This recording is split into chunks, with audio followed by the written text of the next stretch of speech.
On CNN, I was questioned after I spoke in 2007 about Barack Obama. And CNN said, well, what do you think about this young man? I said, I think he's brilliant. I think he has fresh ideas. But I'm under no illusion that even if he did become president, that he could change the reality of black suffering in America. Because when you are running for something, you can say a lot of things. But when you sit in the seat and you feel the energy of electricity putting something on your backside, the forces that surround power is always the real power.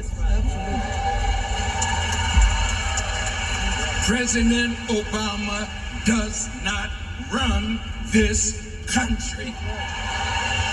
President Obama has been chosen to govern white affairs. And if in that process we get something, it won't be because the governing powers want it. It will be because we organized and forced a government to speak to our needs.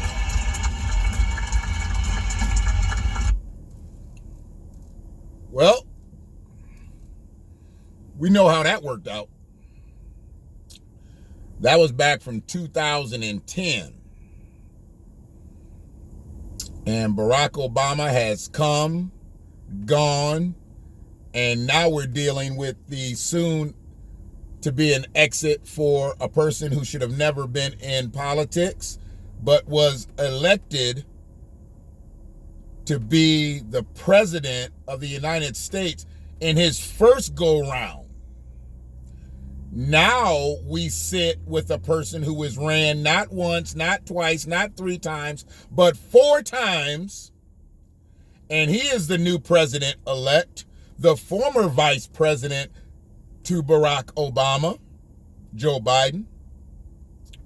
And black Americans are in a worse state than they were before Barack Obama and after Donald Trump. And we're not in position right now, collectively, to put pressure on Joe Biden. We've talked reparations, we've talked HR 40, we've talked this, we've talked that. We still don't even have it down enough to collect each other before we go try to present something in Washington, D.C. We're not doing it on the local end. We're not doing it on the state end. We're not doing it on the federal end. We just got pockets of people over here trying to fuck around and do stuff. So when we gonna get together and do some things politically? Not just meetings, not just online Zoom sessions, real shit. See, this here, I put a post up and asked a question because I knew what this was going to be. Is Louis Farrakhan the most influential man in America? Let me go to the actual post. Before I do that, let me get a bed. Let me get a bed going. Can I get something going here? I need something going. I need a little something. I need a little something. I need a little vibe. I need a little vibe right now. So I put up a post. And I want to get all into it. Because it really, it was just asking a question. And I was going to see who was going to answer. Because mostly when I put up posts that are either video or quotes of Minister Farrakhan, most people stay away from them because they don't like to talk about Farrakhan. Farrakhan scares people.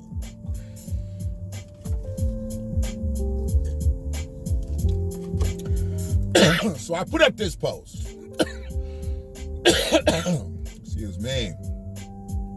And it said, the next BlackWatch, that's this. And I wasn't really concerned with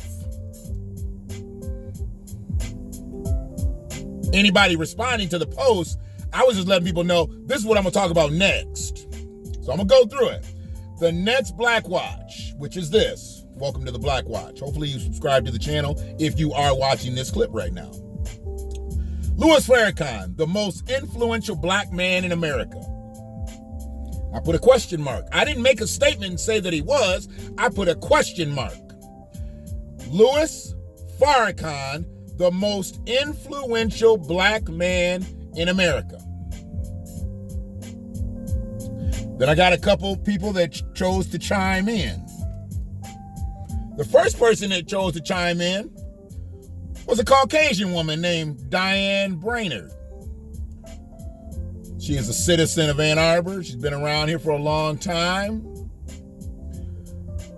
She was brave enough to say, another man with wise messages and with no wearing smile. She digging at me because I don't smile a whole lot, and but she put up a video. This is a white woman that put up a video. So she understands maybe more than what some other people don't understand. The next comment was my homegirl Misty. She said, he's my hero. She even got a couple likes and loves on that. Then my brother Griff chimed in. Griff's always got to go deep. He's always got to go deep. Griff just can't leave shit alone. He got to go deep. And I was trying to leave Griff alone because I had already really skirted an issue with LA and Babyface last night. So I was really trying not to get cut. I was safe, I think, because he out of town at his son's football game. So I think I was safe till Sunday, Monday. But Griff got on here and said, I wouldn't say most influential, but definitely one of the most respected, if not the most respected. When we say influence, we ask, what example do the people follow and practice? Eating, politics, culture, spirituality? His message isn't followed by the masses of our people, and that sometimes is our detriment. Also, with most not understanding the NOI, Nation of Islam, and some of the questionable past, people are hesitant to jump on board. I 1,000, you know I don't 1,000 nothing. I 1,000% agree with Griff there. But Griff went deep. Griff never doggy paddled. Griff dove all the way to the bottom into the pool. So I had to just respond to Griff and say the most key word in the question is influential, and you picked it up. Everybody will understand it once they see this clip, because this is what it's about. It's about, is Louis Farrakhan the most influential black man in America? Hell, he might be the most influential man. So you got to understand that the United States had a march in 1963 that was headed by Dr. Martin Luther King. And at that march, about 250,000 people came. Right?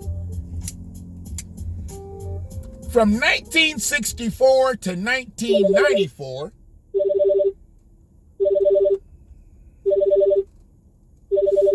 this person doesn't watch my videos, so, and I'm not live, so maybe this is why. Let me go.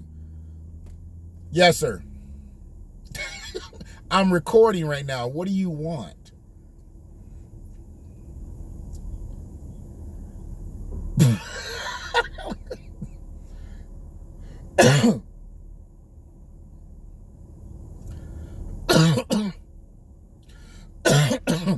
I'm gonna have to get with you when I get on that side of town.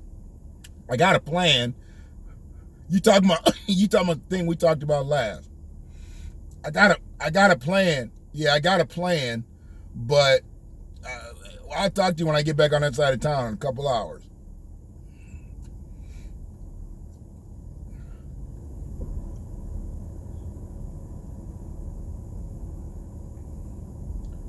You don't do that. No, you don't need to do it. I'm just trying to tell you. You don't need to do that. Give me 2 hours. Right.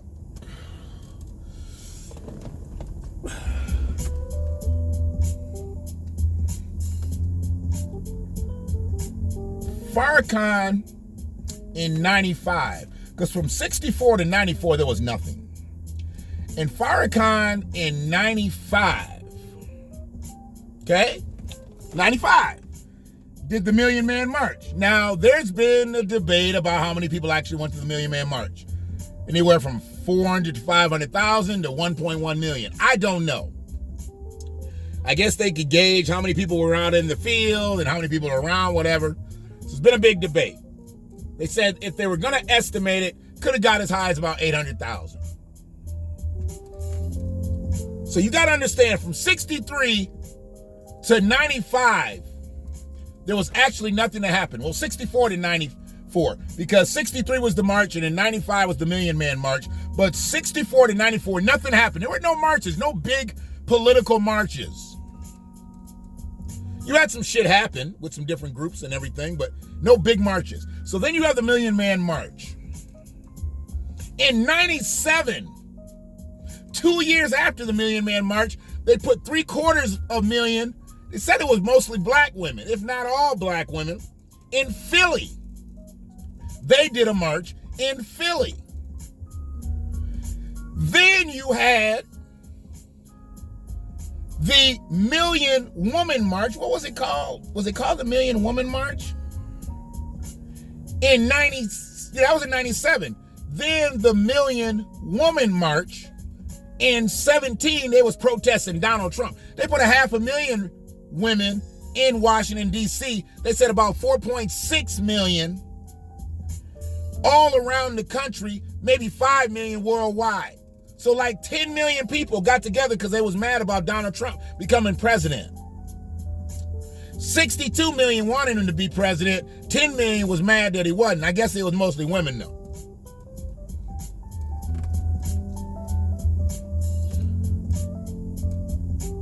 But have y'all noticed all them years there was no marches? And since then, everybody has tried to put their march to stand up to the Million Man March, who was orchestrated by who? Louis Farrakhan.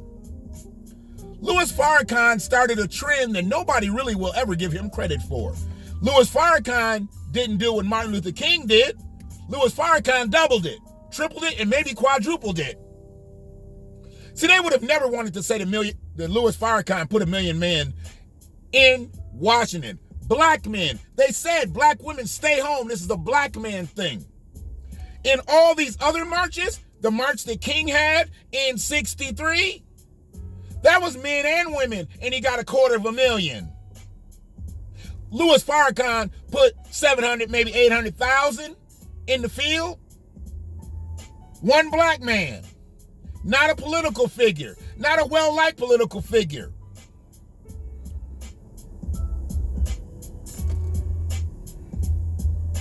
Not a well-liked black man. Put 750,000 people there. Martin Luther King in 63, he put 250,000 men and women there. And it was only 75% black. And when I say only, you gotta think. Only 75% black. Martin Luther King didn't even have 100% participation of a march. Martin Luther King. Louis Farrakhan put 750,000, maybe 1 million, black men together. Who had more influence? We're going to talk more about it. Yeah, we're going to talk more about it.